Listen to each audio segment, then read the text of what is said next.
What's up, everybody? I'm HFF Ray. Sarah.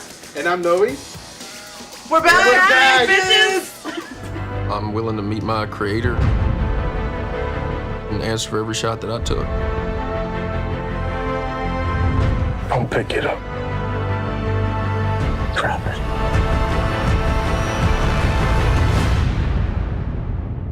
Bradley Cooper, based on a true story. Oh my god, I can't say enough good things about this movie. It was intense. Bring tissues, bring maybe like a stick to bite on. Oh, yeah, I mean it was just intense. There's a lot of action. But it was cool because you really you got into his head a lot. Like the way that they set up the movie, you know, there's a lot of times you kind of feel like you're just watching somebody's life happen. But this one you really, you felt like what he was feeling. And it was super cool. Yeah, you get what his motivation was, you got what he was trying to do. It was intense, and it was that much more intense. You know that this is a true story. But I really, really liked it. And, I mean, I'm not even a huge, military movie fan, but this one was really, really good. Okay, did this top off Lone Survivor? Because that one was hardcore. I haven't seen Lone Survivor. It's on my list. I've got it sitting at home in a stack of DVDs. I haven't seen, anything. You haven't seen anything? I haven't seen anything. Film Fanatics. Film Fanatics. No, but... yeah, he plays, I didn't even say his name. He plays, Chris Kyle is the guy's name. And he was super awesome. American Sniper comes out on 16th, and yeah, I give it easily 7.5 out of 10. I recommend it. It was good. We also got to check out Blackhat. Sarah and I both got to be at that screening, and I just want to say how good it was. You know, with Liam. It's not Liam. Chris. It's not Liam. It's Chris. It's Liam Hemsworth. It's Chris Hemsworth. Chris Hemsworth. They look alike. They look not alike. The same. That's gonna be a game we play. Which Hemsworth? Because people always think that. They do look alike. Okay, it's Chris Hemsworth, and I think he did a really. Thor. It was Thor. It was. He didn't have that hammer thing. He had a really computer. Just froze you. He just took recognize. He didn't have the... He had a computer this time. He didn't have the hammer. It's like an electronic hammer. He upgraded a bit. He went to his local provider and said, "Upgrade me." AT&T Uverse.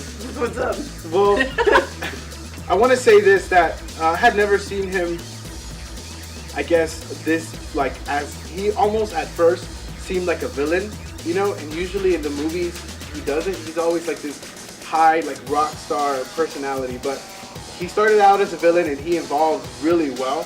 There's also a love story that I enjoyed watching, and it did keep me captivated with every love scene that they had, you know, because it has to have it, you know, a shirtless Chris Hemsworth, that's, you know, part of the deal right away.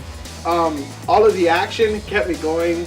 I don't think my hands have sweated so much in a recent movie at least. And this is important to know because Noe sweats a lot. I sweat a lot, so that's a good sign. I believe that this movie will get a lot of recognition. Therefore, I'm trying to be as legit as possible. I give this movie an 8.5, close to a 9. That's what I give this movie. Wow. Okay, I don't think I was quite as excited as Noe about it. I mean, it was super fun. You should, definitely check it out. Chris Hemsworth is, worth the watch because he's good looking.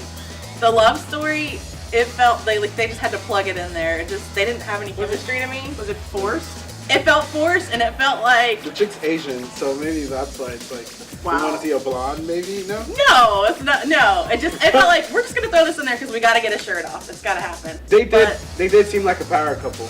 So I think this movie was. You thought they were a power couple? They did seem like a power couple. It's no crash and burn. I guess if you're a guy, you will like the action in this movie. But it's fun. The action's good. It does have a lot of the shaky cam, so if you're a fan of that or not, it might make a difference. What did you rate this one? I'm gonna give it a 6 because it is fun. It's not bad. Yeah, it's not bad. It's not bad. Is this better than Prisoners for you?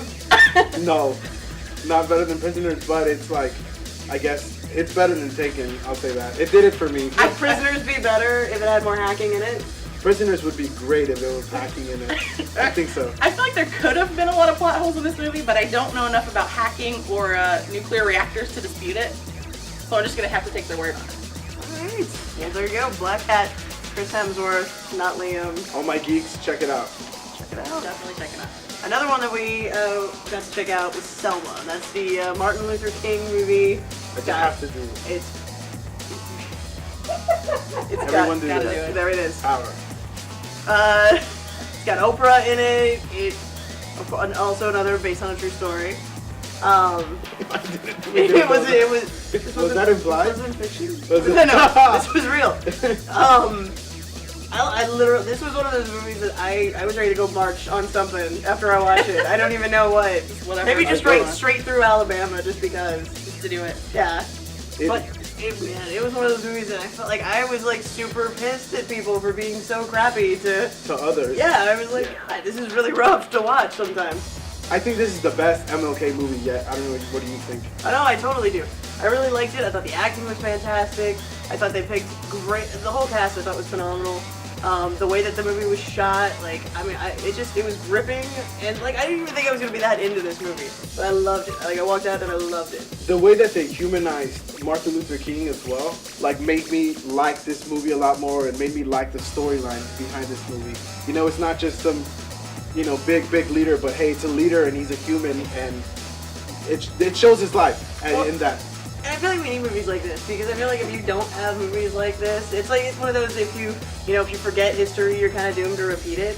And I feel like the subject matter they were talking about in that movie, like equality and stuff like that, all that stuff's still relevant today, and it's still, it applies today. Yeah, it still totally applies today, whether it's women's rights or gay rights or whatever. It's still the same stuff. It was a different fight back then, but it's going through the exact same channels and the same things. Yeah. So I thought that was super cool. And it's like anytime you watch anything like that, you ever wonder, like, why did people think it was okay to treat other human beings like that? Yeah. Why was it okay? Yeah, Like, you look back at like the textbooks now and you're like, what the heck like, are you guys kidding thinking? me? Yeah, like Yeah. that was the thing. Yeah, and like there was some stuff there that I mean even I had like forgotten from school, just how bad like the brutality was and the crazy stuff was, and they show it all in the movie, and it's like you just want to like you cringe. They do show some like live like footage from those times. Yeah, And, the newsreels and So stuff. it feels so real. This movie felt real to me. I think. Yeah, it was real gritty. It was, I don't know, I thought it was great. I mean, for me, that was an 8 out of 10. I give it an 8 as well. And Sarah's gonna see it. I can't wait. Great. I'm going to see I think it. that's the first time we agree on the rating. Yeah, that's right. There we go. Yeah. There you go. We're back from Historical this moment. to this. Historical moment. Okay. So yeah, Selma, check it out. So we had the awesome chance to sit down with the cast of The Wedding Ringer. Which is fun. Noe got to sit and interview them. Super great interview. Josh Gad and Josh God. Josh God. He's godlike. He's God. Noe. Josh Gad and Kevin Hart. Yeah. And they were super cool for the interview. It was hilarious. I hope you guys get a chance to watch it. We got that posted already. It is a really funny interview. That's what some of the responses we've gotten. If you haven't seen it yet, check it out. It is on HFF's website and Facebook. Absolutely. And as far as The Wedding Ringer goes itself, like I know we may have already kind of touched on it a little bit, like in other podcasts, but this is like easily my favorite Kevin Hart movie that he's done. Yes. I agree. They got good chemistry up there, the two of those guys. It was just fun to watch. I think in the other Kevin Hart movies that we've seen, he's been like the same character almost. But in this one, there was something to it. I guess the chemistry between him and Josh, what made it not the Kevin Hart that we've seen in Think Like a Man 2, Ride Along, all the other like Kevin Hart movies. Yeah. And I think that's what brought him out more is like that. What could you call it? Like that paradox or like that. Not he the just came out of his shell a lot more. I felt like as an actor. not the friendship that you usually see in the movie together with him. And I think that's what I like the most. Because it's Kevin Hart and it's still got that over-the-top stuff that everybody loves him for, but just him and Josh Gad together, Yeah. And Josh Gad's it's like real. kookiness and It like brought something else to it. yeah, it really did. Well, and I like it because I feel like you really got to see Josh Gad be like extra funny. Like I've seen him in other movies. You've seen him as Olaf in Frozen. You've seen him in like Love and Other Drugs, and it's like he's always kind of funny, but like this one, you really got to see him kind of shine, and I thought that was great. He's over the top. Yeah. Over the top for sure. The dancing. Like he can scene hold his own is against funny. Kevin Hart. So He could, yeah, that's true. He's like up there. Yeah, so hopefully we'll get lucky. They'll do another movie together because I really enjoyed watching them together. All right, guys. Well, that was the podcast. I know we got a bunch of great movies coming up that we'll be watching. We do. We'll hopefully be checking back with all of you guys soon. So thanks for hanging out. Thank you guys. Thanks a lot. See you until next time. Bye.